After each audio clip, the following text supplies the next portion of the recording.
सो बच्चों production chapter में actually कुछ लोगों को इसके क्वेश्चंस थोड़े टफ लगते हैं, बट इसके 10 में से 2-3 क्वेश्चन ही टफ होते हैं, सारे नहीं होते हैं। तो इसलिए बिना घबराए सुनो और स्पीड में सुनो। किसी भी रॉ मटेरियल के कन्वर्जन इनटू फिनिश प्रोडक्ट को अपन प्रोडक्शन कहते हैं। प्रोडक्शन से यूटिलिटी ऐड होती है। शांत रहो और जो जो पॉइंट्स बोल रही हूँ उस पर फोकस करो। हमें जैसे ईश्वर ने एक पेड़ प्रदान किया है प्रकृति में, हम इसमें से अगर लॉग ऑफ वुड काट के टेबल बनाते हैं तो इसकी उपयोगिता हमने बढ़ा दी। तो प्रोडक्शन से यूटिलिटी ऐड होती है। हम रॉ मटेरियल क्रिएट नहीं कर पाते। Man can not create matter. Matter has been given by the सृष्टि। We can only transform it by using factors of production. So production means input into output. 4 factors of production होते हैं बेटू, land, labour, capital, entrepreneur, तुमको पता है। Production chapter के angle से 2 production के फैक्टर्स होते हैं, वेरिएबल और फिक्स्ड। जो उत्पादन बढ़ने पर ज़्यादा खर्च होता जाए या जिसको चेंज किया जा सके, दैट्स कॉल्ड वेरिएबल फैक्टर, जैसे रॉ मटेरियल और लेबर। और जो फैक्टर्स प्रोडक्शन बढ़ाना हो बट जल्दी से उनको हम ना बढ़ा पाएँ, उनको कहते हैं फिक्स फैक्टर, जैसे मशीन्स, जैसे ज़मीन, फैक्ट्री, ये सब। तो फिक्स फैक्टर और वेरिएबल फैक्टर के रूप में ये 2 चीज़ें पाई जाती हैं। अब हम इसका पढ़ते हैं प्रोडक्शन फंक्शन। प्रोडक्शन फंक्शन 2 होते हैं, short run, long run. Short run का मतलब कम समय। कम समय का मतलब कि जब आपके पास मौका है प्रोडक्शन बढ़ा के सामान बेचने का, बट समय सीमित है और आप सिर्फ वेरिएबल फैक्टर चेंज कर पा रहे हो, फिक्स फैक्टर को नहीं चेंज कर पा रहे हो, दैट इज कॉल्ड कम समय, शॉर्ट रन प्रोडक्शन फंक्शन। तो short run production function is the law of variable proportion and long run production function is the law of returns to scale. तो शॉर्ट रन प्रोडक्शन फंक्शन का नाम है law of variable proportion. उसको पढ़ने के लिए आपको ये पता होना चाहिए concept of TPAPMP, total product, average product, marginal product. पहले तो तुम मुस्कुराओ। तो टोटल प्रोडक्ट का मतलब शॉर्ट रन में हमने जितने भी वर्कर्स को अपनी फैक्ट्री में रखा है उन्होंने मिलके कितना सामान बनाया, that's called total product.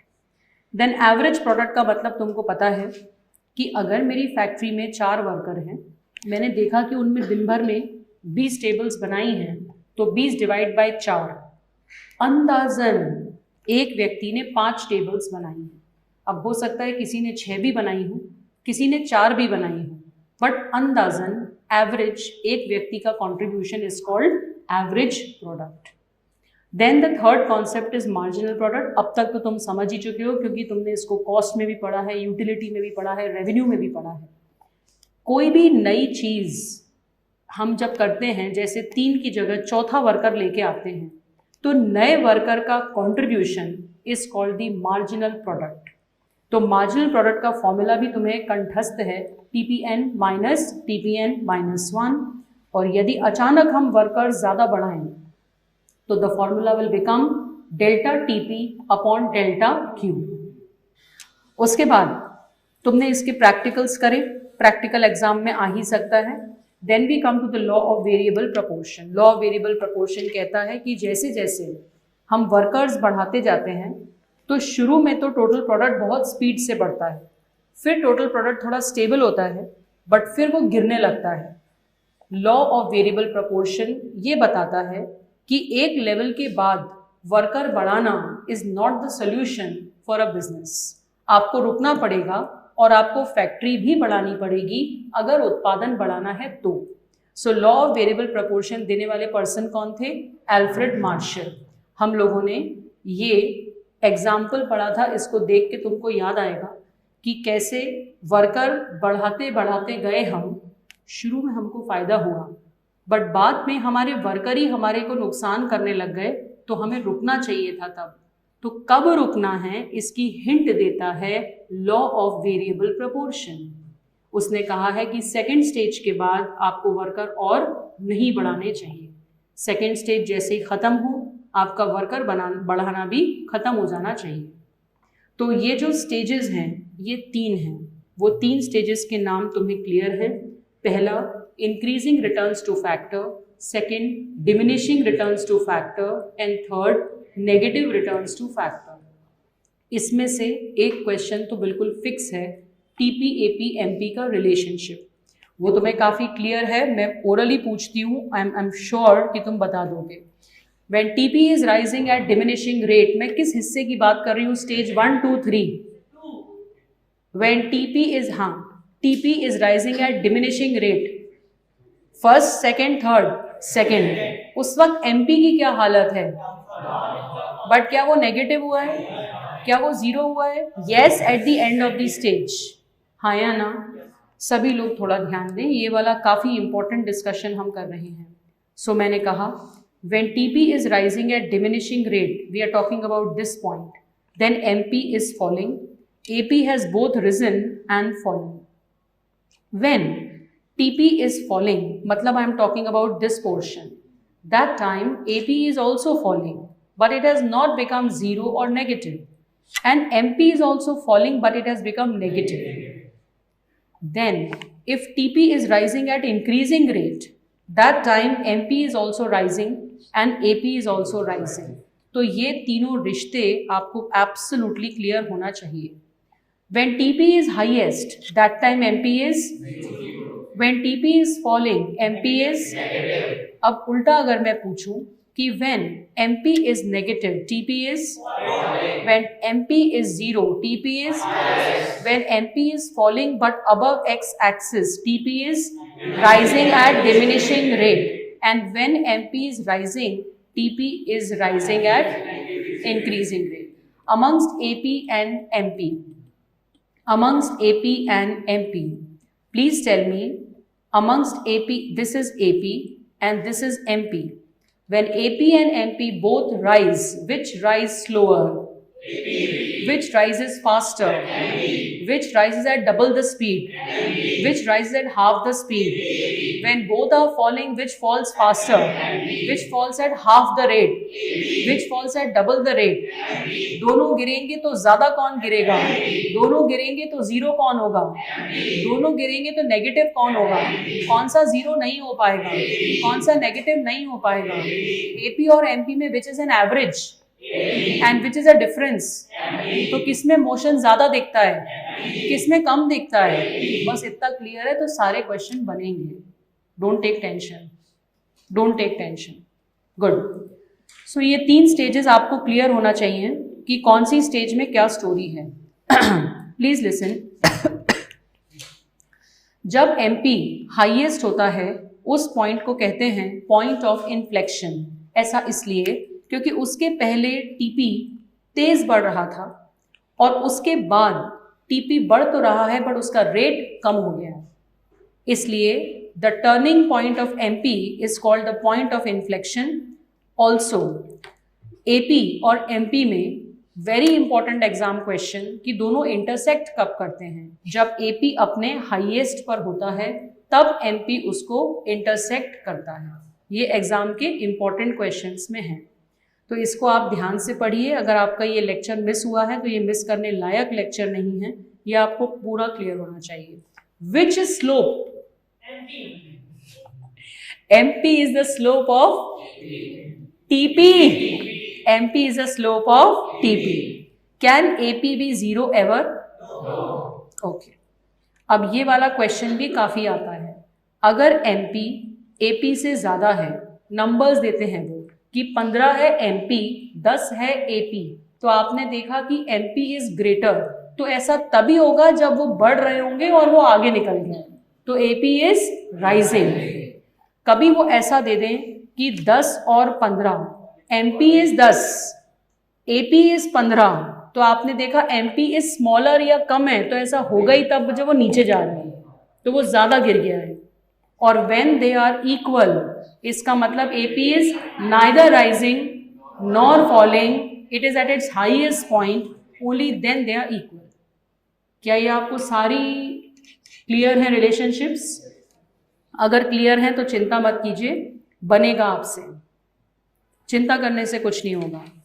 Okay, then reasons पे इंस्टीट्यूट का इतना फोकस नहीं है कि तीनों स्टेजेस के रीजंस क्या हैं। डेफिनेटली फर्स्ट स्टेज में स्पेशलाइजेशन एक मेन पॉइंट है, सेकेंड स्टेज में मिसमैनेजमेंट स्टार्ट हो जाता है बट फिर भी चल जाएगा, पर थर्ड स्टेज में तो प्योर मिसमैनेजमेंट है, थर्ड स्टेज पे नहीं जाना चाहिए। बिजनेस को सेकेंड स्टेज पे रहना चाहिए और वही उसकी आइडियल स्टेज है। देन नेक्स्ट कुछ इंपॉर्टेंट पॉइंट्स अजम्पशंस के। सारे फैक्टर्स जो वेरिएबल हैं वो होमोजेनस हैं या अलग अलग? होमोजेनस मतलब हमारे जो वर्कर हैं ना उनकी काबिलियत एक जैसी है, कोई आउटस्टैंडिंग वर्कर नहीं है। इसका तर्क और इसका मीनिंग ये है, अगर प्रोडक्शन बढ़ाना होना तो वर्कर बढ़ाना ही एक विकल्प है, ये इसका मतलब है। ऑल्सो ये law of variable proportion long run में अप्लाई नहीं करता, ये शॉर्ट रन में अप्लाई करता है। शॉर्ट रन में हमारी मजबूरी ये थी कि हमारी दुकान का साइज फिक्स था और हम उसी में वर्कर बढ़ाए जा रहे थे तो ठसम ठसैया हो गई और नुकसान होने लगा और ये लॉ ऑपरेट हो गया। अगर हमारे पास सफिशिएंट टाइम होता तो हम क्या करते कि सेकेंड स्टेज आने के बाद एक फैक्ट्री और ले लेते, तो उस फैक्ट्री में वर्कर हमारे आराम से बैठते तो नुकसान नहीं होता और काम स्मूथली होता। तो ये मतलब जो पूरा स्टोरी है कि हमें नुकसान होने लगा, ये इसीलिए हुआ क्योंकि हम फिक्स फैक्टर चेंज नहीं कर पा रहे थे। तो शॉर्ट रन में सिर्फ which factor can be changed and which can not be change fixed, ठीक है। और technology is constant, can anybody explain why? Yes,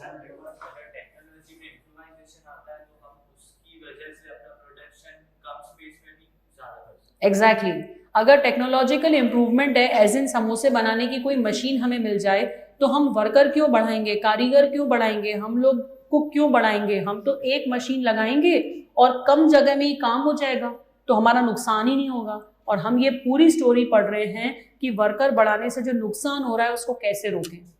तो इसलिए टेक्नोलॉजी इंप्रूव हो गई तो हमें नुकसान होगा ही नहीं, तो ये लॉ अप्लाई होगा ही नहीं। तो हम ये मान के चल रहे हैं कि टेक्नोलॉजी भी चेंज नहीं हो रही, सारे वर्कर एक जैसा काम करते हैं, कोई ओवर स्मार्ट नहीं है, तो काम बढ़ाना है तो मजबूरी है कि वर्कर बढ़ाने ही पड़ेंगे और वर्कर बढ़ाते से ही लॉ अप्लाई हो जाता है। देन उसके बाद ये चीज़ आपके दिमाग में बैठ जानी चाहिए कि जब भी कॉस्ट, ये अलग ऑफबीट पॉइंट है पर यहाँ इसलिए बताया जाता है कि जब भी आपकी बिजनेस में कॉस्ट बढ़ेगी तो मुनाफा कम होगा। कॉस्ट का मतलब है लागत और रेवेन्यू का मतलब है फ़ायदा। अगर कोई भी व्यापारी अत्यधिक खर्चा करके बिजनेस कर रहा है तो उसकी प्रॉफिटेबिलिटी कम होगी, ये एक मूल सिद्धांत है। इसको आप दोनों हाथों से पकड़ के रखिए कि कॉस्ट बढ़ेगी तो फ़ायदा कम होगा। शुद्ध हिंदी में अगर मैं एक समोसा 20 रुपए का बना रही हूँ और वो 10 रुपए में बिक रहा है तो मेरा तो लॉस ही हो रहा है ना। मैं फ़ायदे में कब रहूँगी? जब समोसा मैं 4 रुपए का बनाऊँगी और 10 का बेचूँगी, तब तो प्रॉफिट होएगा ना। तो अगर कॉस्ट बढ़ेगी तो मुनाफा कम होगा, कॉमन सेंस बात है। और इकोनॉमिक्स की भाषा में एग्जाम में बहुत आता है, तो MR and MC are inversely related, ये अपने को पता होना चाहिए, ठीक है। देन आता है long run production function. Long run किसको कहते हैं बेटू? लॉन्ग रन का मतलब है जब आप फिक्स फैक्टर और वेरिएबल फैक्टर दोनों को चेंज कर पाते हो। ये शहबाज, तुमने पूछा कौन से पॉइंट पे प्रोडक्शन रोक देना चाहिए? प्रोडक्शन नहीं रोक देना चाहिए, फिक्स फैक्टर ले आना चाहिए आफ्टर सेकेंड स्टेज। प्रोडक्शन कभी भी कोई क्यों रोकेगा? वो तो चाहेगा ना अपना मार्केट शेयर बढ़ाए, बिजनेस बढ़ाए, मगर उसकी बस की नहीं हो रही है अगर फिक्स फैक्टर लाने की, तब रुक जाना चाहिए। चलो ओके तो लॉन्ग रन प्रोडक्शन फंक्शन पढ़ते हैं। लॉन्ग रन प्रोडक्शन फंक्शन उसको कहा जाता है जहां वेरिएबल फैक्टर और फिक्स फैक्टर दोनों को हम चेंज कर सकें। जब हमारे पास पर्याप्त समय होता है तब हम ये कर पाते हैं। शॉर्ट रन और लॉन्ग रन कभी भी महीनों में, साल में व्यक्त करना हर बिजनेस के लिए फिक्स करना पॉसिबल नहीं है। किसी बिजनेस के लिए वो अलग है और किसी बिजनेस के लिए वो अलग है। सो लॉन्ग रन और शॉर्ट रन के प्रोडक्शन फंक्शन की तुलना आपको करना चाहिए। शॉर्ट रन में जैसे फैक्टर प्रपोर्शन है ना, वो चेंज हो जाते हैं। जैसे दुकान एक थी 4 वर्कर, दुकान एक थी 8 वर्कर, दुकान एक थी 12 वर्कर, दुकान एक थी 16 वर्कर। देखो आपस का रेशो चेंज होता गया ना, हाँ ना। इसलिए उसका नाम है लॉ ऑफ वेरिएबल प्रपोर्शन, क्योंकि आपस का प्रपोर्शन चेंज होता गया। मगर law of returns to scale में प्रपोर्शन सेम रहता है। जैसे शुरू में देखो प्रपोर्शन था एक दुकान 4 वर्कर, तो हमने वर्कर डबल किए तो दुकान भी बढ़ा ली, हमने वर्कर और ट्रिपल किए तो दुकान भी 3 कर ली, हमने 4 टाइम्स वर्कर किए तो दुकान भी 4 कर ली। तो आपस का प्रपोर्शन किसी भी दिन उसको सिंप्लीफाई करो तो 1:4 ही आएगा। तो लॉन्ग रन में दोनों फैक्टर्स को इक्वल प्रपोर्शन में बढ़ाया जाता है, ये उसकी खासियत है। और शॉर्ट रन में फिक्स फैक्टर हम बढ़ा ही नहीं पाते, तो हम सिर्फ वेरिएबल फैक्टर ही बढ़ाते रहते हैं। लॉन्ग रन में 3 स्टेजेस मूलतः पाई जाती हैं। पहली, इंक्रीजिंग रिटर्न टू स्केल, उस पर स्केल शब्द चिपका रहता है पीछे। Constant returns to scale and diminishing, इसमें नेगेटिव रिटर्न नहीं होता। लॉजिक, हर बिजनेस लंबे समय में अपने आप को एडजस्ट कर लेता है और लॉस नहीं होने देता बिजनेस में। तो पहले वाले स्टेज में आप जितना इनपुट करते हो उससे ज़्यादा प्रपोर्शन में आपको बेनिफिट या आउटपुट मिलता है। सेकेंड स्टेज में जितना बिजनेस में पैसा लगाते हो उतना ही रिटर्न मिलता है। और थर्ड स्टेज में डिमिनिशिंग रिटर्न्स में जितना आप लगाते हो उससे कम मिलता है, बट नेगेटिव कभी नहीं जाता।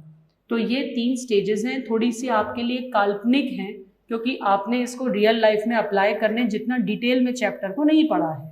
तो आप ऐसे ही समझ लीजिए कि हमें इतना ही इसको देखना है। नाउ, जब हम फर्स्ट स्टेज की बात करते हैं इंक्रीजिंग रिटर्न्स टू स्केल, ऐसा क्या होता है कि बिजनेस का स्केल बढ़ाने से हमें फ़ायदा होने लगता है? हमको बहुत सारे तरह की बचत होती है which is called economies of scale. Economies of scale का मतलब है बड़े मात्रा में जब भी आप बिजनेस करते हो आपको फ़ायदे होने लगते हैं। किस तरह के फ़ायदे होने लगते हैं? 2।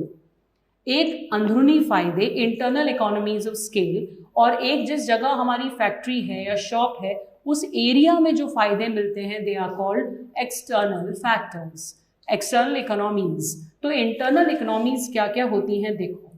नंबर 1, टेक्निकल इकोनॉमी, मतलब आप बेहतर रॉ मटेरियल यूज़ कर पाते हो, आप बेहतर मशीनें यूज़ कर पाते हो। मैनेजरल इकोनॉमी, जैसे मैंने आपको भोपाल में एक सागर गेरे फूड जॉइंट है, पहले वो एक जगह ऑपरेट करता था, तो एक MBA को रखना 20,000 रुपये की तनख्वाह पे एक दुकान के लिए फीजिबल, प्रैक्टिकल, पॉसिबल नहीं है। इतनी सेल थोड़ी कर पाएगा कि उसकी 20,000 की तनख्वाह जस्टिफाई हो। बट जब सागर गेरे ने भोपाल में 10 फूड जॉइंट खोल लिए तो वो एक व्यक्ति जो MBA है एक दिन में 3 स्टोर देख लेता है, अगले दिन 3, अगले दिन 3, अगले दिन 3, तो ऐसे करके उसकी सैलरी सारी दुकानों में डिवाइड कर दो तो एक दुकान में 3-4 हज़ार लाइक पड़ा, हाँ या ना? तो इस वजह से बड़ा बिजनेसमैन बेहतर वर्कर्स रख पाता है।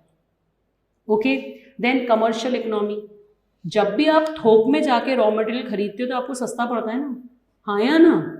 देन फाइनेंशियल इकोनॉमी, आप अगर बैंक से जाके लोन मांगते हो, बड़े बिजनेसमैन हो ना आप, तो बैंक को लगता है आप कहीं भाग नहीं जाओगे बिजनेस बंद करके आधी रात को, ज़्यादा कॉन्फिडेंस रहता है बैंक को, आपके पास गिरवी रखने के लिए प्रॉपर्टी होती है, दैट्स वाई आपको कम ब्याज पे पैसा मिल जाता है। तो that is financial economy. Then risk bearing, अगर मैं सागर गेरे हूँ और मैंने MP नगर में सपोजिंग एक भोपाल में स्टोर खोला, बस उसकी जगह बड़ा बिजनेसमैन ने पूरे इंडिया के सारे राज्यों में एक एक दुकान खोली या स्टोर खोला, तो अगर भोपाल में कोविड की वजह से लॉकडाउन लगा तो भोपाल की दुकान बंद हुई पर दूसरे एरिया में चल रही है, तो रिस्क बट गई। पर छोटा बिजनेसमैन अगर एक जगह दुकान खोलता है, वहीं कोई आपदा आ गई तो पूरा ही निपट जाता है, तो उसकी रिस्क इस तरह से स्प्लिट नहीं हो पाती। तो बड़े व्यक्ति की रिस्क ऐसे स्प्लिट हो जाती है। जैसे रतन टाटा ने इतनी सारी कार्स लॉन्च की, टाटा नैनो नहीं चली, कोई बात नहीं, वो नहीं चली तो वो मैन्युफैक्चरिंग प्लांट किसी और चीज़ में काम आ गया, तो उनमें मादा था, दमदारी थी उस रिस्क को झेलने की। छोटा व्यापारी अगर एक ही मॉडल लॉन्च करता कोई बिजनेसमैन और वही मॉडल नहीं चलता तो उसका तो धंधा ही चौपट हो जाता। तो बस रिस्क बेयरिंग है एंड बाय प्रोडक्ट्स का बेनिफिट है, जैसे मैंने आपको एग्जांपल दिया था शक्कर की इंडस्ट्री का। एक्सटर्नल इकोनॉमीज में हमने पढ़ा था, एक्सटर्नल इकोनॉमी का मतलब जिस एरिया में आपकी फैक्ट्री या शॉप है गवर्नमेंट उस एरिया में बहुत सारी चीज़ें करने लगती है, जैसे बेहतर इंफ्रा, सस्ता रॉ मटेरियल की दुकानें वहाँ खुल जाती हैं, तो सप्लाई बढ़ने से आपको सस्ता रॉ मटेरियल पड़ने लगता है। जैसे भोपाल के पास मंडीदीप इंडस्ट्रियल एरिया है, तो बहुत जगह के गांव-गांव से लोग आके वहाँ बस गए हैं और उन्होंने अपने आप को कारीगर बना लिया है। कोई मैकेनिक बन गया, कोई कारपेंटर बन गया, कोई मेसन मिस्त्री बन गया। तो आपको टैलेंटेड और स्किल्ड वर्कर मिलने लगते हैं, वो वहीं आके बस जाते हैं जहाँ इंडस्ट्रियल एरिया है। तो ये सारे फायदे कहलाते हैं एक्सटर्नल इकोनॉमीज। तो एक्सटर्नल इकोनॉमीज का बेनिफिट पूरी फॉर्म्स को मिलता है, इंटरनल का सिर्फ उस व्यक्ति को मिलता है जो खुद बड़ा हो गया। तो बस ये आपको ध्यान रखना है, और इसके कारण स्टेज 1 होती है। स्टेज 1 मतलब फायदा। देन कभी कभी बिजनेस में अति कर जाओ तो नुकसान होने लगता है। आपसे संभल नहीं रहा, आपने इतनी सारी फैक्ट्रीज खोलनी एक साथ, तो नुकसान होने लगता है। उसको कहते हैं डिस इकोनॉमीज ऑफ स्केल। अति से अधिक बड़ा कर लेने से होने वाले नुकसान, तो उसके कारण थर्ड स्टेज होती है। ठीक है, तो ये लॉन्ग रन प्रोडक्शन फंक्शन हमने यहाँ तक किया है। अब लॉन्ग रन और शॉर्ट रन में कंपैरिजन देख लेते हैं। लॉन्ग रन में सारी कॉस्ट हो जाती है variable, because you can change everything. Short run में कुछ चीज़ें फिक्स रहती हैं और कुछ चीज़ें वेरिएबल। शॉर्ट रन में नेगेटिव होता है, बट लॉन्ग रन में नेगेटिव स्टेज नहीं होता है। और बस शॉर्ट रन में फैक्टर प्रपोर्शन चेंज होता है, लॉन्ग रन में फैक्टर प्रपोर्शन सेम रहता है। ठीक है। कॉस्ट, नाउ जैसे कि तुम्हें पता है कि कॉस्ट हमारे पूरे इकोनॉमिक्स का एक इम्पॉर्टेंट पोर्शन है। सबसे पहले तो मैं इसमें तुम्हें कॉस्ट के कुछ प्रैक्टिकल्स बता दूंगी। उसके अलावा 7 तरह की कॉस्ट हम पढ़ेंगे, जिसमें कि हमें सभी तरह की एवरेजेस एंड टोटल्स पढ़ना है। Very very important relationship between the cost, और फिर स्पेशल टाइप ऑफ कॉस्ट जैसे जैसे एक्सप्लिसिट, इम्प्लिसिट, अपॉर्चुनिटी कॉस्ट, ये सब। फिर हम long run average cost curve पढ़ेंगे, जिसपे कि एक आध क्वेश्चन एग्जाम में एक्सपेक्टेड ही है। और फिर हम कॉस्ट फंक्शन के बारे में सुनेंगे। सबसे पहले कॉस्ट के प्रैक्टिकल्स पे आते हैं। बेटा, कॉस्ट जनरली 2 पार्ट्स में मेजरली मानी जाती है, टोटल फिक्स कॉस्ट और टोटल वेरिएबल कॉस्ट। ये दोनों कॉस्ट मिलके टोटल कॉस्ट कहलाती हैं। नाउ फिक्स कॉस्ट हम किसे कहते हैं और वेरिएबल कॉस्ट हम किसे कहते हैं, हम सीधे उनकी थ्योरी पे आते हैं। उसके बाद प्रैक्टिकल्स तो तुमको बनेंगे ही। I will do the practicals practice also with you. Now cost के मैं 7 टाइप ऑफ कॉस्ट तुम्हारे साथ डिस्कस करूंगी। Total fix cost, variable cost जिसको मिला के बनती है टोटल कॉस्ट, और average, variable, fixed, average cost and marginal cost. Now fix cost, supposing बच्चे तुमने एक फैक्ट्री उधार पे ली। उस फैक्ट्री में तुम्हारे पास रेंट 1 लाख रुपए का डिसाइड हो गया देना। मकान मालिक ने कहा, भाई तुम अंदर बैठ के भजन कीर्तन करो, सामान बनाओ, ज्यादा बनाओ, कम बनाओ, मुझे किसी बात से मतलब नहीं है, मैं तो इतना ही किराया लूंगा। अब तुम वहां पर यूनिट बनाओ 10, अब तुम यूनिट बनाओ 100, अब तुम यूनिट बनाओ 1000, उसे कोई मतलब नहीं है, कॉस्ट तो फिक्स ही रहेगी। तो जब हम फिक्स कॉस्ट की स्टडी करते हैं तो उसका जो शेड्यूल कभी एग्जाम में आ जाए, तो यूनिट अगर बढ़ भी रहे हैं तो फिक्स कॉस्ट तो कांस्टेंट ही रहेगी। ऑल्सो जब अपन उसकी डेफिनेशन की बात करते हैं तो हम वी कैन से कि इट इज कॉस्ट का वो हिस्सा does not very with output, वो आउटपुट के साथ बदलता नहीं है। वो आउटपुट के साथ बदलता क्यों नहीं है? क्योंकि पहले से ही वो फिक्स है, उसका रिलेशन ही नहीं है कितना सामान बना रहे हो, it is a function of time. वो निर्भर करता है समय पर। जैसे जनवरी मंथ का किराया दिया तो फेब्रुवरी दो आया, तो फेब्रुवरी का अब तुम्हें दोबारा देना पड़ेगा। तो it depends on time. Okay, अब ऐसी चीज का अगर तुम ग्राफ बनाओगे तो जाहिर सी बात है कि मैं एक्स और वाई एक्सिस में, एक्स एक्सिस पे क्वांटिटी ले रही हूँ। कुछ नहीं बनाओ तो भी उतनी कॉस्ट, थोड़ा बनाओ तो भी उतनी कॉस्ट, पूरा बनाओ तो भी उतनी कॉस्ट। इसलिए it is a horizontal line parallel to the X axis. अब जब हम इसकी बात करते हैं कि ये इसका फॉर्मूला क्या है? तो बेटा टोटल कॉस्ट जो है उसमें से वेरिएबल कॉस्ट हटा दो तो टोटल फिक्स कॉस्ट ही बचेगी। मैं हमेशा ये एग्जांपल देती हूँ कि जब कोविड आया था ना बच्चों, तो कोविड के टाइम हुआ क्या था कि कोई भी व्यक्ति जिसने अपनी फैक्ट्री बंद कर दी, उसके मकान मालिक ने उसको किराए से बरी नहीं किया, वो तो लगता ही रहा। इसलिए इट इज कॉल्ड स्थायी लागत, constant cost, unavoidable cost, indirect cost, overhead cost, supplementary cost. इसके एग्जाम्पल्स हैं फैक्ट्री का किराया, अगर आपने बैंक से लोन लिया है तो वो, बैंक को क्या मतलब कि तुमने ऑफिस में कितना सामान बनाया कितना नहीं बनाया, और लोन लिया है तो वो तो ब्याज देना ही पड़ेगा, राइट? तो प्रोडक्शन से उसका कोई लिंकेज नहीं है। ऐसे ही तुम्हारी फैक्ट्री के बाहर कोई सुपरवाइजर बैठा है, उसको कोई मतलब नहीं है, ही हैज नो मतलब कि तुम्हारा कितना अंदर सामान बना। वो कहेगा साहब मेरी सैलरी तो दो, मैंने तो वॉचमैन का काम किया। तो सुपरवाइजर की सैलरी, वॉचमैन की सैलरी, ऐसे ही प्रॉपर्टी टैक्स, वाटर टैक्स, ये सब एग्जांपल्स है फिक्स कॉस्ट के। Okay, then comes the next, variable cost. बेटू वेरिएबल कॉस्ट किस चीज से बना है? द शब्द वेरी, द वर्ड वेरी का मतलब है टू चेंज। तो जो कॉस्ट, वेरिएबल कॉस्ट का मतलब है जो कॉस्ट उत्पादन के साथ बढ़ती जाए। जैसे मैं एक टेबल बनाती हूं और मुझे एक बोर्ड लगता है, तो एक टेबल एक board, 10 table 10 board, 20 table 20 board, 50 table 50 board. इसको कहेंगे वेरिएबल कॉस्ट, परिवर्तनशील लागत। यस माय डियर हिंदी वाले बच्चे।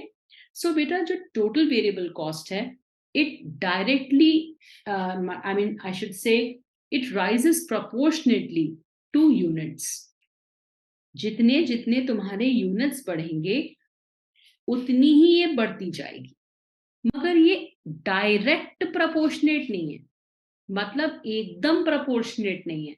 बढ़ते दोनों पॉजिटिव दिशा में है बट एग्जैक्टली प्रोपोर्शनेट नहीं है। तो इसका क्या मतलब हुआ? इसका मतलब ये हुआ, डायरेक्ट प्रोपोर्शन होता है ना, तो कैसा होता? 0, 10, 20, 30, 40, 50। बट ये ऐसा नहीं है, ये बढ़ता है इस पैटर्न पे।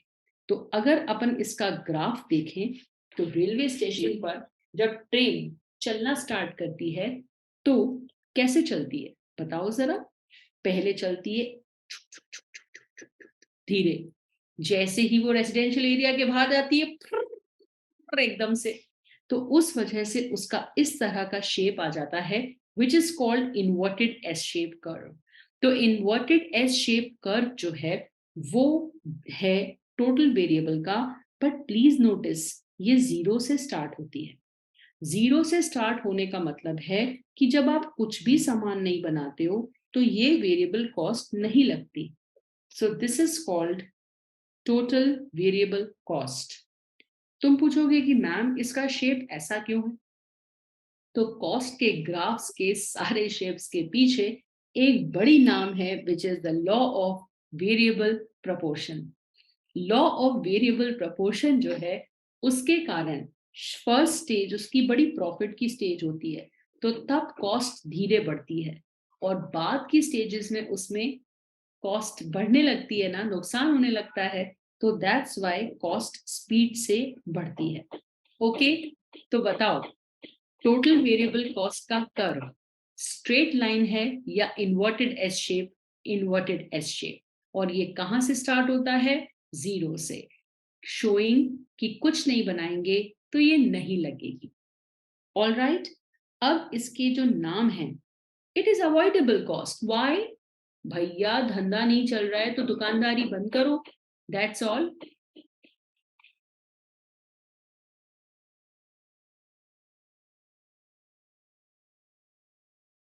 It is called controllable cost. Controllable cost का मतलब है कि आपको अगर ऐसा लगता है कि ये आपके बिजनेस में संभल ही नहीं रही है, प्रॉफिट नहीं हो रहा है, आपको सरदर्द हो रहा है बिजनेस में, तो आप कम कर लो धंधा, अपने आप वेरिएबल कॉस्ट, रॉ मटेरियल की कॉस्ट कम हो जाएगी।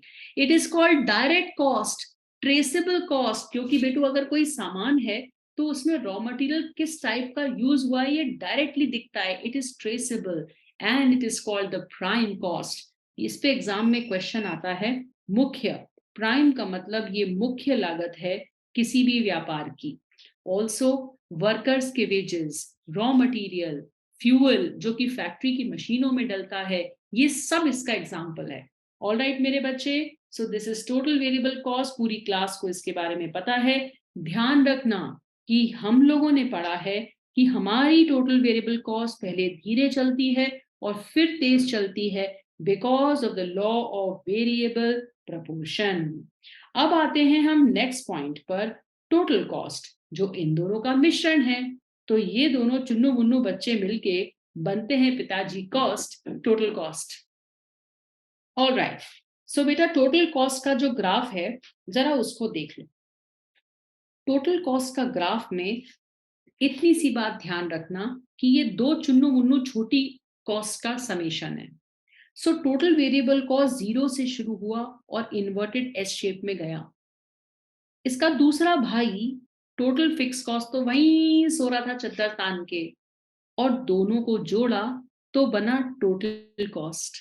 अब टोटल कॉस्ट जो है तुम नोटिस करो कि बिल्कुल बराबर के अंतर से चलता गया टोटल वेरिएबल कॉस्ट के, और पैरेलल शेप ने जन्म ले लिया। ऐसा क्यों?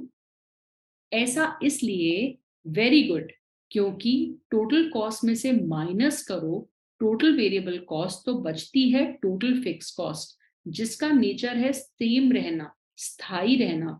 तो वो हर लेवल पर सेम थी ना इन दोनों के बीच का distance. That is Y total fix cost के कारण पैरेलल शेप बन गया। साथ ही साथ टोटल कॉस्ट कर्व कभी भी 0 से शुरू नहीं होता बेटा, क्योंकि 0 लेवल पर भी इतनी फिक्स कॉस्ट तो लगती ही है ना, इसलिए ये हमेशा फिक्स कॉस्ट के लेवल से शुरू होता है। वेरी गुड, बस ये तुम्हें पता होना चाहिए। अब आते हैं हम एक छोटे से अंडरस्टैंडिंग पर। बेटा टोटल कॉस्ट जो है ये देखो, एक शेड्यूल देखो, total cost is equal two variable cost plus fix cost. अब हमने देखा ये चारों लेवल पर, अरे अपनी फिक्स कॉस्ट तो एक जगह अटक के रुक गई, तो चेंज कौन हो रहा है? Only variable cost. ओ हो, और उसके चेंज होने के चक्कर में कौन चेंज हो रहा है? Total cost. तो तुम लोगों को ये सबसे इंपॉर्टेंटली सीखना है कि टोटल कॉस्ट किसकी वजह से जिंदगी में ऊपर जाती है? वेरिएबल कॉस्ट की वजह से। और जिसकी वजह से आप जिंदगी में आगे बढ़ो उसको कभी ठोकर नहीं मारना, है ना? सो टोटल कॉस्ट जो है वो किन दो चीजों का समेशन है? टोटल फिक्स कॉस्ट और टोटल वेरिएबल कॉस्ट, बट उसका एक पोर्शन पूरी तरह से स्थायी रहता है, तो इसका कोई असर टोटल कॉस्ट पे होता ही नहीं है। तो टोटल कॉस्ट जो है वो सिर्फ वेरिएबल कॉस्ट की वजह से चेंज होती है। ये एग्जाम का क्वेश्चन है, क्लियर है? लव यू बच्चों। ऑल राइट बेटू, अब अपन आते हैं एवरेजेस पे। एवरेज फिक्स कॉस्ट, सुनो ना, एवरेज वर्ड का मतलब है हमेशा पर यूनिट। तो अगर मुझे एवरेज फिक्स कॉस्ट निकालनी है तो मैं टोटल फिक्स कॉस्ट को क्वांटिटी से डिवाइड करूं, जिसका मतलब पता है क्या है? मेरी फिक्स कॉस्ट फर्ज करो 1000 यूनिट है, 1000 रुपए है, और मैंने 4 सामान बनाया है, तो अंदाजन हर एक सामान के ऊपर मेरी कितनी फिक्स कॉस्ट लग गई? 1000 डिवाइड बाय 4, 250। इसको मैं कहती हूँ औसत स्थायी लागत, एवरेज फिक्स कॉस्ट। ये क्या बताता है? ये बताता है कि एक सामान बनाने में फिक्स कॉस्ट मोटा मोटी कितनी लग गई। ओके मेरे बच्चे, तो एवरेज फिक्स कॉस्ट का फॉर्मूला तो तुम्हें पता ही है। यूनिट्स जो हैं उसमें टोटल फिक्स कॉस्ट तो स्थायी है, बट इसको हम जब यूनिट से डिवाइड करते गए तो देखो हमारी एवरेज कॉस्ट 12 से 6, 6 से 4, 4 से 3, 3 से 2.4 तो कम होती गई। उसकी वजह से उसका ग्राफ इस तरह का फिसल पट्टी जैसा आ गया, जैसे फिसल पट्टी पे होता है ना, यहाँ बैठे धप, पोंद पे लग जाती है ना कभी कभी पीछे से। तो फिसल पट्टी की तरह है हमारी एवरेज फिक्स कॉस्ट।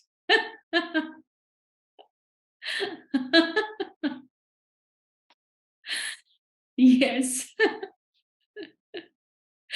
तो एवरेज फिक्स कॉस्ट का फॉर्मूला क्या है? Total fix cost divided by quantity.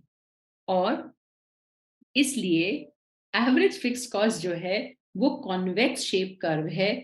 Convex मतलब ओरिजिन की तरफ वो दबी हुई है। इसको रेक्टेंगुलर हाइपरबोला भी बोलते हैं और ये बिल्कुल फिसल पट्टी की तरह है। धप। मगर ये जो फिक्स कॉस्ट है ये नीचे तो आती है बट कभी भी एक्स एक्सिस को टच नहीं करती, क्योंकि एक्स एक्सिस का टच होने का मतलब है आपकी वैल्यू 0 हो गई। भाई एवरेज फिक्स कॉस्ट का फॉर्मूला क्या है? Total fix cost divided by quantity. तो अगर इसका आंसर 0 आना है वो तभी हो सकता है जब न्यूमरेटर 0 हो, और फिक्स कॉस्ट तो 0 कभी हो ही नहीं सकती, ये हमने पढ़ ही लिया। जब तक बिजनेस रहेगा तब तक फिक्स कॉस्ट रहेगी। दैट्स वाई फिक्स कॉस्ट 0 नहीं हो सकती, तभी एएफसी भी 0 नहीं हो सकती। Clear everyone? यस एवरीवन, ये बेसिक्स हैं। अगर आपको ये याद रहेंगे और आप एग्जाम के पहले एक बार इसको डबल स्पीड में देख के जाएंगे तो आपको बिल्कुल दिक्कत नहीं होगी। अब इसका फॉर्मूला आपको पता है कि ये कभी भी यू शेप नहीं होता, ये धीरे धीरे नीचे आता है, एक्स एक्सिस को टच नहीं करता, रेक्टेंगुलर हाइपरबोला बोलते हैं। बस दैट्स ऑल, है ना? चलो ओके बेटा, तो हम लोगों ने पढ़ लिया कि हमारा average fix cost downward sloping है, और ये सब हमने इसके बारे में पढ़ लिया। रेक्टेंगुलर हाइपरबोला है और ये 0 नहीं हो सकता। अब कभी कभी बच्चे एग्जाम में कंफ्यूज हो जाते हैं। कभी कभी एग्जाम में उन्हें लगता है कि मैम कहती है कि फिक्स कॉस्ट तो कांस्टेंट रहती है, फिर ये कम कैसे होने लगी? बेटा टोटल फिक्स कॉस्ट जो है वो कांस्टेंट रहती है, एवरेज फिक्स कॉस्ट तो घटती घटती घटती घटती घटती जाती है। ठीक है बेटू? अब आता है एवरेज वेरिएबल कॉस्ट। बेटा एवरेज का मतलब मैं तुम्हें बताया ना, पर यूनिट, तो क्वांटिटी से तो डिवाइड करना पड़ेगा, और जिसका एवरेज निकालना है उसको हम न्यूमरेटर में लिखेंगे। तो average variable cost is equal to total variable cost divide by quantity, औसत परिवर्तनशील लागत।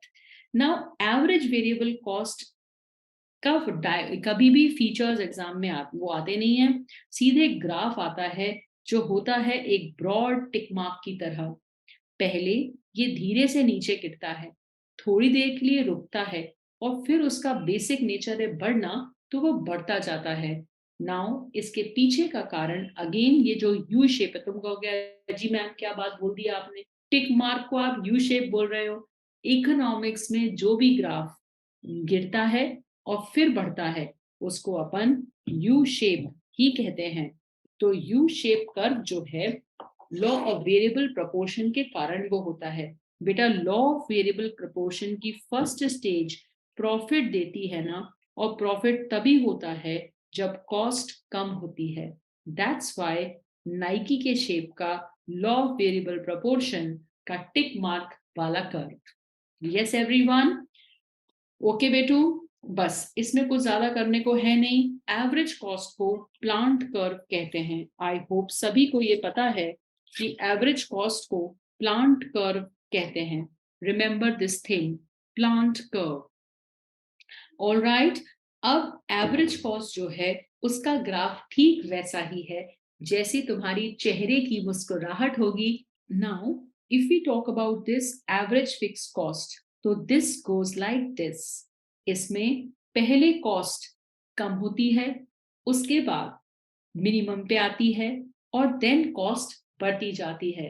तो तुमको एक बात ध्यान रखनी है कि एवरेज फिक्स कॉस्ट का कर्व नीचे आता है, उसकी कारण एवरेज कॉस्ट भी कम होती है, और उसका जो दूसरा पोर्शन है वो एवरेज वेरिएबल कॉस्ट जिसका नेचर है बढ़ना, उसके कारण वो बढ़ता है।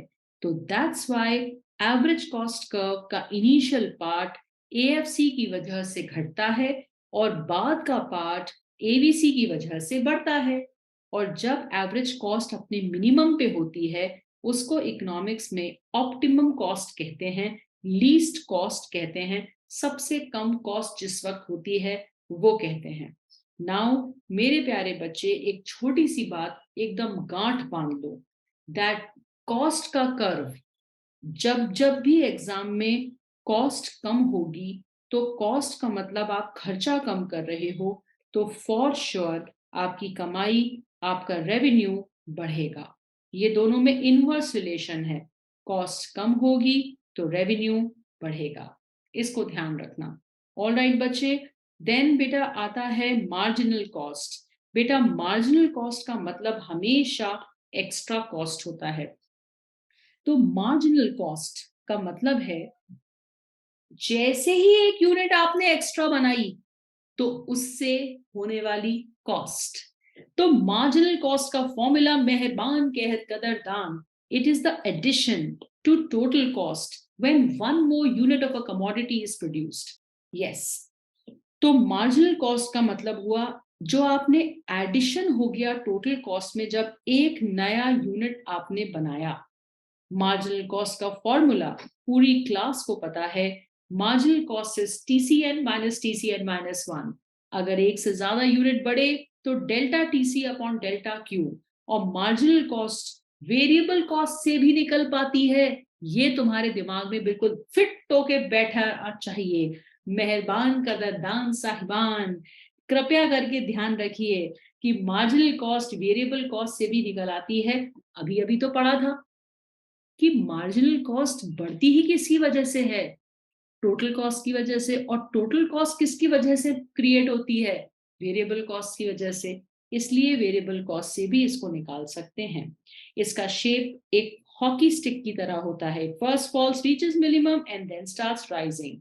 ऑलराइट, तो एग्जाम में क्वेश्चन आता है कि मार्जिनल कॉस्ट सबसे नजदीकी किससे रिलेटेड है, variable cost, variable cost, variable cost, variable cost, variable cost, variable cost, variable cost, variable cost. बिल्कुल, क्योंकि चद्दर तान के सो गया है हमारा फिक्स कॉस्ट। ये देखिए मेहरबान कदरदान, इस ग्राफ में टोटल कॉस्ट के डिफरेंस से आपने मार्जिनल कॉस्ट निकाला और वेरिएबल कॉस्ट के डिफरेंस से भी सेम आंसर आया, क्योंकि ये जो टोटल कॉस्ट का चेंज है इसके पीछे का विलन कौन है, variable cost. That's why variable cost का चेंज और टोटल कॉस्ट का चेंज दोनों ही मार्जिनल कॉस्ट में रिफ्लेक्ट होता है। ऑलराइट, मार्जिनल कॉस्ट कर्व को सप्लाई कर्व भी कहते हैं, क्योंकि सप्लाई कर्व की तरह ये भी पॉजिटिव स्टीप शेप होता है। ओके, फटाफट सारे ग्राफ एक बार और देख लो, कंपैरेटिव एनालिसिस। ये horizontal cost, total fix cost, variable cost zero से शुरू, inverted S shape, total cost शुरू फिक्स कॉस्ट से शुरू, inverted S shape, average fix cost फिसल पट्टी, downward sloping, average variable cost tick mark, broad tick mark, average cost a smiley, जिसकी minimum cost is called the optimal cost, हर business minimum पे आना चाहता है, and the marginal cost is a hockey stick. पूरी class को clear है, relationship between the cost curves, please be attentive.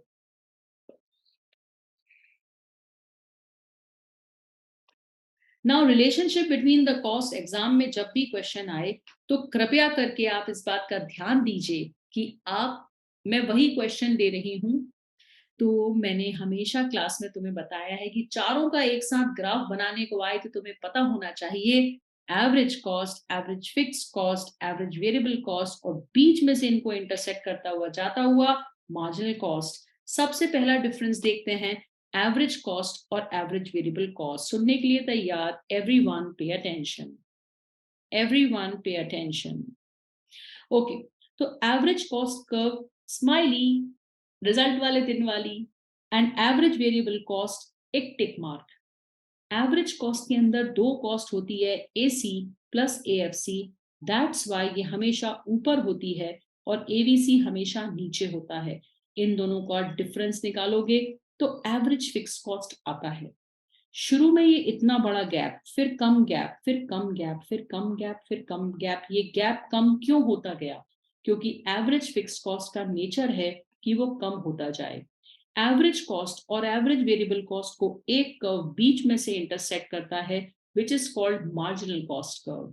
तो मार्जिनल कॉस्ट का जो कर्व है, मार्जिनल कॉस्ट का जो कर्व है वो एवरेज कॉस्ट को और एवरेज वेरिएबल कॉस्ट को बीच में से इंटरसेक्ट करता है। ऑलराइट, एवरेज कॉस्ट कर्व और एवरेज वेरिएबल कॉस्ट कर्व को बीच में से इंटरसेक्ट करता है मार्जिनल कॉस्ट कर्व। तो इसका तुमको ध्यान रखना है। ऑल्सो ये दोनों के गैप बीच में कम तो होता है, पर नदी के दो किनारों की तरह ये दोनों इंटरसेक्ट नहीं करते। इंटरसेक्ट क्यों नहीं करते? बिकॉज इनके बीच में एक चीज है जो है एवरेज फिक्स कॉस्ट, और जो कभी भी जीरो ही नहीं होती, तो वो हटती ही नहीं है बीच में से। उस वजह से ये ऐसा होता है। ऑलराइट, तो ये तुम लोगों ने सभी कर लिया है कि AC और AVC कभी भी इंटरसेक्ट नहीं कर सकते। इस चीज का तुमको ध्यान रखना है। ऑल राइट, अब आते हैं relationship between AC and MC। Now average cost curve और मार्जिनल कॉस्ट कर्व, क्या रिश्ता है? ये रिश्ता क्या कहलाता है? अरे भैया, मार्जिनल कॉस्ट और एवरेज कॉस्ट की खासियत ये है कि मार्जिनल कॉस्ट एकदम तेज बढ़ता है और एवरेज कॉस्ट धीरे धीरे बढ़ता है। हम हैं एवरेज कॉस्ट, बुजुर्ग लोग, और आप हैं यंगस्टर्स, मार्जिनल कॉस्ट। AC और MC दोनों चले तो तेज कौन चला? Marginal cost. धीरे कौन चला? Average cost. डबल स्पीड से कौन चला? Marginal cost. हाफ स्पीड से कौन चला? Average cost. पर जरा जिंदगी में कभी गिरे तो गड्ढे में कौन गिर गया? Marginal cost. जिंदगी में जो कभी गिरे, तो हम तो भैया एक्सपीरियंस है तो एक लेवल तक गिरेंगे भी कम, पर आप तो अभी छोटू से हैं तो आप गड्ढे में ज्यादा गिर पाएंगे। इसको ध्यान दीजिएगा। एक छोटी सी बात बताओ, जब एवरेज कॉस्ट गिरता है तो मार्जिनल कॉस्ट गिरता है, क्या ये कंपलसरी है? नो। एक छोटा सा पोर्शन ऐसा आता है जब एवरेज कॉस्ट तो गिर रही होती है, बट मार्जिनल कॉस्ट उस वक्त भी बढ़ रहा होता है। इसलिए ये कंपलसरी नहीं है कि जब एवरेज कॉस्ट गिरे तो मार्जिनल कॉस्ट भी गिरे। ये एक छोटी सी बात है जो तुमको ध्यान रखनी है। ऑलराइट मेरे बच्चे, बिल्कुल, है ना? Very good. ऑल्सो जब MC बढ़ता है तब ये पक्की बात है कि AC बढ़ेगा ही बढ़ेगा, तो ग्राफ बना लेना, तो कोई दिक्कत नहीं आएगी। एग्जाम में यदि क्वेश्चन आता है, अगर marginal cost is greater than average cost, तो AC की क्या सिचुएशन होगी? For sure AC will be rising. अगर marginal cost is less than average cost, तो फिर क्या होगा? AC must be falling. और मार्जिनल कॉस्ट और एवरेज कॉस्ट अगर दोनों बराबर हैं, तो AC must neither be rising nor falling, and पक्का it must be at its minimum point, क्योंकि मिनिमम पॉइंट पे ही MC को AC कर्व कट करता है। आई एम सो हैप्पी कि तुम लोगों को ये सारे बेसिक्स पूरे याद हैं, तुमने बहुत अच्छा पढ़ा है। तो एग्जाम में अगर ऐसा क्वेश्चन आता है कि MC 10 है और AC 6 है, तो तुम देख लेना कि MC जो है वो बड़ा है, तो बस AC मस्ट बी राइजिंग। ठीक है बेटू? उसके बाद मार्जिनल कॉस्ट जो है वो 6 है, एवरेज कॉस्ट 8 है, तो तुमने देखा कि मार्जिनल कॉस्ट कम है, तो बस AC मस्ट बी फॉलिंग। और बेटा, अगर दोनों बराबर हैं तो AC ना तो राइज कर रहा होगा ना फॉल कर रहा होगा, और अपने मिनिमम पॉइंट पर होगा। इस बात का ध्यान रखना है। ओके, तो बस ये भी तुमने कर लिया। Long run average cost curve, please pay attention. Long run उस समय सीमा को कहते हैं जब आप सारे फैक्टर्स को चेंज कर सकते हो, और शॉर्ट रन में आप सिर्फ वेरिएबल फैक्टर को ही चेंज कर पाते हो, because the time is really less. ये डिपेंड करता है कि हर इंडस्ट्री में लॉन्ग रन और शॉर्ट रन अलग अलग होता है। सबका लॉन्ग रन और शॉर्ट रन सेम नहीं होता। तो long run average cost curve, please pay attention, ये इस तरह का LAC कर्व एक ब्रॉड शेप्ड कर्व होता है। इसके अंदर बहुत सारे छोटे छोटे short run average cost curve होते हैं। इसके कारण इसको एनवेलप कर्व भी कहते हैं, प्लानिंग कर्व भी कहते हैं, बोर्ड शेप्ड कर्व भी कहते हैं। जो शॉर्ट रन कर्व होता है वो छोटू सा होता है, कम समय का, बट छोटे छोटे एक एक दो दो महीने के बहुत सारे कर्व जोड़ के ये एक साल का बड़ा कर्व बन जाता है। तो ये आपको पता होना चाहिए। बट आजकल की जो मॉडर्न फर्म्स हैं उसका लॉन्ग रन कर्व नीचे आने के बाद वापस उठता ही नहीं है, नीचे ही रह जाता है, क्योंकि टेक्नोलॉजी की वजह से वो कॉस्ट बढ़ने नहीं देते। ओके, अब अपन आते हैं इम्प्लिसिट कॉस्ट और एक्सप्लिसिट कॉस्ट। मेरे प्यारे बच्चे, इम्प्लिसिट का मतलब अंदरूनी, नॉन कैश। जब कोई ओनर अपने ही घर में पिताजी से कहता है कि मुझे एक दुकान घर की दे दीजिए, इसमें बिजनेस करना है, तो पिताजी को रेंट थोड़ी देता है। तो खुद के फैक्टर्स ऑफ प्रोडक्शन जो वो अरेंज करके लाता है उस पे उसको कुछ नहीं देना पड़ता है, उसको हम कहते हैं इम्प्लिसिट कॉस्ट। तो इम्प्लिसिट कॉस्ट उस अंदरूनी लागत को कहते हैं। समय कम है, नहीं तो आप मैं मजेदार एग्जांपल्स के साथ आपको पढ़ाती, तो फिलहाल आप एकदम शॉर्ट में पढ़ लो कि खुद घर से जो आप फैक्टर ऑफ प्रोडक्शन लाते हो उसका खर्चा जो कैश में आपको देना नहीं पड़ता is called implicit cost. But बाहर से जो आप अरेंज करते हो चीजें उसका पैसा इज कॉल्ड एक्सप्लिसिट कॉस्ट। और इकोनॉमिक्स में total cost is equal to explicit plus implicit cost, और इम्प्लिसिट कॉस्ट में नॉर्मल प्रॉफिट भी शामिल है। नॉर्मल प्रॉफिट का मतलब जो ओनर है उसको जो बेसिक आपको खर्चा देना पड़ेगा वो, और अकाउंट्स में सिर्फ एक्सप्लिसिट कॉस्ट यूज होती है, और इकोनॉमिक्स में ज्यादा चीजें इंक्लूड होती हैं, इसलिए इकोनॉमिक्स की कॉस्ट हमेशा ज्यादा है। तो जब भी आपको दिखे, जब भी आपको ये दिखे कि एक्सप्लिसिट कॉस्ट, और आप ये वाली चीज देखो, जब भी आपको दिखे कि economic cost is more than accounting cost, तो समझ जाओ कि बिजनेस में इम्प्लिसिट कॉस्ट है। Okay, now real cost. बेटा, रियल कॉस्ट की डेफिनेशन तुमने ना ध्यान दी हो तो ध्यान से सुनो। It means the totality of all type of cost including implicit cost, the pain and the sacrifice जो लगती है बिजनेस को चलाने के लिए, वो सब मिला के कहलाती है रियल कॉस्ट। ठीक है बेटा, तो टोटल कॉस्ट को ही बिजनेस में एक्चुअली रियल कॉस्ट भी कह देते हैं, क्योंकि उसमें इम्प्लिसिट कॉस्ट शामिल होती है। नाउ आती है अपॉर्चुनिटी कॉस्ट। तुम भोपाल में जॉब कर रहे हो 1,000 रुपए का, सडनली तुम्हारी बॉम्बे में जॉब लग गई 10,000 की। भाई, एक टाइम पे काम करते करते दो जगह कोई काम कर सकता है क्या? दो जगह कैसे काम करेगा? तो बॉम्बे जाने के लिए भोपाल का जॉब त्यागना पड़ेगा। तो बस इस त्याग को ही कहते हैं अपॉर्चुनिटी कॉस्ट। तो जब तुम भोपाल से कूद के बॉम्बे चले गए तो कोई पूछेगा तुम्हारी अपॉर्चुनिटी कॉस्ट क्या है, क्या त्याग करके आए हो तुम, तो this is your opportunity cost.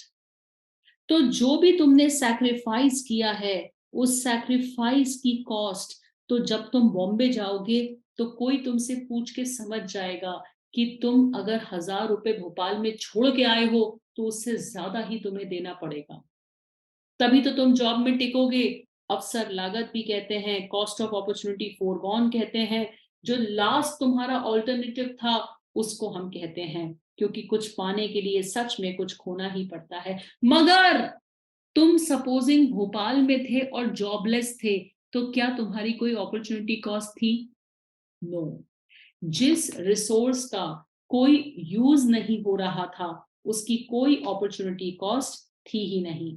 Is that clear? If a resource has only one use then opportunity cost does not exist. हाँ बेटा, जब हम इम्प्लिसिट कॉस्ट की बात करते हैं तो उसमें अपॉर्चुनिटी कॉस्ट को भी शामिल माना जाता है। ऑल राइट, नाउ हम बात करते हैं इकोनॉमिक कॉस्ट। तो हमने पढ़ी लिया कि economic cost is a summation of explicit plus implicit plus normal cost. All right everyone, ठीक है मेरे बच्चे। अब संक कॉस्ट। बिजनेस में कुछ खर्चे ऐसे होते हैं जो एक बार हो गए तो आप इनको वापस ठीक नहीं कर सकते हैं। तो संक कॉस्ट का मतलब है डूबी हुई लागत। संक कॉस्ट का मतलब है डूबी हुई लागत। जैसे पहले दिन आपने फैक्ट्री का किराया दे दिया, अब आप दूसरे दिन फैक्ट्री बंद भी कर दो तो मकान मालिक किराया वापस नहीं करेगा, आपके हाथ से तो वो गया। ओके बच्चों, इसका ध्यान रखना। उसके बाद स्टेयर स्टेप वेरिएबल कॉस्ट, ये है थ्योरेटिकल पॉइंट है, एग्जाम में नहीं आता। जो कॉस्ट एक लेवल तक स्थायी रहती है, जैसे एक वॉचमैन जो है उसके अंडर में 5 लेबर आप रख सकते हो, तब तक वो कॉस्ट स्थायी रहेगी। जब छठवां लेबर आएगा तभी वो कॉस्ट आपकी दूसरी सुपरवाइजर आपको रखना पड़ेगा, तो उसको स्टेयर स्टेप वेरिएबल कॉस्ट बोलते हैं। ये एक ही एग्जाम्पल, इसको याद रख लेना। सेमी वेरिएबल कॉस्ट, हमारे घर के मीटर का बिल। जब हम मीटर लगवाते हैं तो 200-250 रुपए का पर मंथ फिक्स बिल आता है, चाहे तुम 6 महीने बद्रीनाथ केदारनाथ की यात्रा को चले जाओ। घर तुम्हारा बंद था फिर भी कॉस्ट लग गई, क्योंकि सेमी वेरिएबल कॉस्ट में थोड़ा सा पोर्शन फिक्स होता है और थोड़ा सा वेरिएबल घर का मीटर। उसके बाद ये कुछ मिसलेनियस कॉस्ट हैं, ध्यान से सुनो। ओके, अब मेरी बात सुनो। अब इसमें से, इस पूरी शीट में से सिर्फ काम की कॉस्ट सुन लो। Private cost. बेटू, मैंने अगर ये बॉटल खरीदी तो ये मेरे निजी जेब में से पैसा खर्च हुआ, इसको कहते हैं private cost. But social cost क्या होता है, तुम सुनो। मंडीदीप हमारे भोपाल के पास एक इंडस्ट्रियल एरिया है। वहां पर फैक्ट्री खुलने के कारण बहुत धुआं होता है, तो उस धुएं का नुकसान वहां के रहवासी लोगों को बेयर करना पड़ता है। तो करे कोई और भरे कोई। तो सोशल कॉस्ट का मतलब वो बर्डन, वो नुकसान जो सोसाइटी को सहन करना पड़ता है क्योंकि बिजनेस पोल्यूशन फैला रहा है, उसको कहते हैं सोशल कॉस्ट। ठीक है बेटू, बस एग्जाम के लिए इतना याद रख लेना। और डिस्क्रिशनरी कॉस्ट का मतलब है जो अपनी इच्छा से हम अपनी चॉइस से करें, जैसे एडवर्टाइजमेंट का खर्चा। जैसे बेटू बाईजूस, वो भी एक कोचिंग क्लासेस है बड़े लेवल की, वो बहुत खर्चा करते हैं, इंडियन टीम उनकी टी शर्ट पहनती है। बट एपीटी एडवर्टाइजिंग पे ऑलमोस्ट कोई खर्चा नहीं करता। हम जो भी खर्चा करते हैं बच्चों की पढ़ाई की क्वालिटी इंप्रूव करने पे करते हैं, जैसे कि बडीज के ऊपर खर्चा करना, उनके तुम्हारे पेपर्स चेक कराने। पता है पूरे इंडिया में किसी ने भी इतने सारे टेस्ट नहीं दिए और किसी को भी चेक होके तो इतनी कॉपीज मिली नहीं है। तो वो जो हमारी मेहनत है वो सिर्फ हमें ही पता है कि हम कितनी मेहनत करते हैं, बार बार जताते नहीं है और बताते नहीं है उस बात को। बट इतने सारे टेस्ट अपन जो लेते हैं ना, उसका जो वो है, उस इतने सारे जो अपन टेस्ट लेते हैं ना बच्चे, उससे जो बच्चा अंदर से फील होके और प्रिपेयर होके जाता है ना, वो बात ही अलग है। यहाँ तो एक एक एक एक बच्चे के पीछे मैं ना जाने रोज पर्सनली कितने मैसेज करती हूँ। लव यू बच्चे। तो बस ये थोड़े छोटे कॉस्ट पढ़ लो तुम। प्राइवेट कॉस्ट निजी व्यक्ति की कॉस्ट, सोशल कॉस्ट जो सोसाइटी को नुकसान होता है वो। ओके बेटू, अब कॉस्ट फंक्शन, ये एक आध बार एग्जाम में आ जाता है बट नॉट सो इम्पोर्टेंट। तो कॉस्ट फंक्शन क्या होता है सुनो ना। जैसे कि सपोजिंग मैं ये एम्ब्रॉयडरी की बेडशीट बना रही हूँ, हाँ ये बेडशीट बना रही हूँ मैं। तो बताओ अब इसके एक बेडशीट बनाने में क्या क्या कॉस्ट लगी। ये सुई की कॉस्ट, ये धागों की कॉस्ट, ये इसको बोलते हैं हुप, HOOP हुप, इसकी कॉस्ट, ये बेडशीट की कॉस्ट, और अगर मैं कोई लेबर होती तो मेरी कॉस्ट। तो ये सब चीजें कहलाती है टोटल कॉस्ट, तब जाके इस बेडशीट की वैल्यू होती। चलो आगे बढ़ो भैया, चैप्टर खत्म होने वाला। जय श्री राम। तो मैंने जैसा बता रही थी कि एक चीज को बनाने में जितनी भी कॉस्ट लगती है बस उसी को बोलते हैं कॉस्ट फंक्शन। सो टेबल की जो टोटल कॉस्ट है वो कितनी चीजों पे निर्भर है, तो सारे इनपुट राइट हैंड साइड में रख दो और उन इनपुट्स को मिला के बनता है आउटपुट। तो cost function is the mathematical relationship between cost of the product and the various ingredients. इतनी सी बात है कि इनपुट के जो प्राइसेस हैं उनका कितना तालमेल मिलके टोटल कॉस्ट बनती है वो बस। थैंक यू बेटा, thank you so much for your love. अरे यार तुम इधर सुनो यार, अभी एक्स्ट्रा बात मत करो। तो कॉस्ट का जो टोटल कॉस्ट है it is a function of these inputs, ये इन पे निर्भर करता है, बस इसी को बोलते हैं कॉस्ट फंक्शन। ओके, बस हो गया खत्म। बस प्रैक्टिकल क्वेश्चंस ऑफ कॉस्ट ये तुम अच्छे से कर ही चुके हो सब लोग, मगर इस तरह के क्वेश्चन बहुत ज्यादा आते हैं कि जैसे आउटपुट 15 है, एवरेज कॉस्ट दिया है, एवरेज फिक्स कॉस्ट दिया है, वेरिएबल कॉस्ट निकालने को बोल रहे हैं और टोटल वेरिएबल कॉस्ट निकालने को बोल रहे हैं। अब तुम ही बताओ एवरेज कॉस्ट कौन सी दो चीजों का टोटल है, एएफसी और एबीसी। अगर आपको इसमें से एएफसी पता है तो इसमें से एएफसी माइनस करके एबीसी आ गई। जैसी एबीसी पता चली तो एबीसी का फॉर्मूला क्या है, टीवीसी डिवाइडेड बाय क्वांटिटी। तो क्वांटिटी अगर 15 पता है और एबीसी पता है तो क्रॉस मल्टीप्लाई करके टीवीसी आ गई। बनेंगे बनेंगे, बताओ बन गई सबको ये वाली क्वेश्चन? थम्स अप दे दो मुझे, बन गया ये वाला क्वेश्चन। अगला question, average fix cost 6 unit पर 20 है। तुम्हें पता है कि एवरेज फिक्स कॉस्ट को क्वांटिटी से मल्टीप्लाई करो तो टोटल फिक्स कॉस्ट आ जाती है। So total fix cost 20 into 6 ऐसा। ठीक है, नहीं इकोनॉमिक्स में तुम बहुत ऑसम नंबर लाने वाले हो। आगे सुनो, question number 3, find total fix cost and average fix cost. Output 20 है, एवरेज कॉस्ट 40 है और एवरेज वेरिएबल कॉस्ट 37 है। तो बताओ तुम्हें पता है ना इन दोनों की डिफरेंस से एवरेज फिक्स कॉस्ट आ जाएगी, बोलो हाँ या ना। तो यार ये तुमको पता तो है, अब खुद कर लेना यार ये वाले क्वेश्चन। इसी तरह के इन्फॉर्मेटिव वीडियोस देखने के लिए हमारे चैनल को सब्सक्राइब करें और लेटेस्ट वीडियोस को सबसे पहले देखने के लिए बेल आइकॉन को हिट करें। साथ ही लाइक और शेयर करना ना भूलें। APT educating India.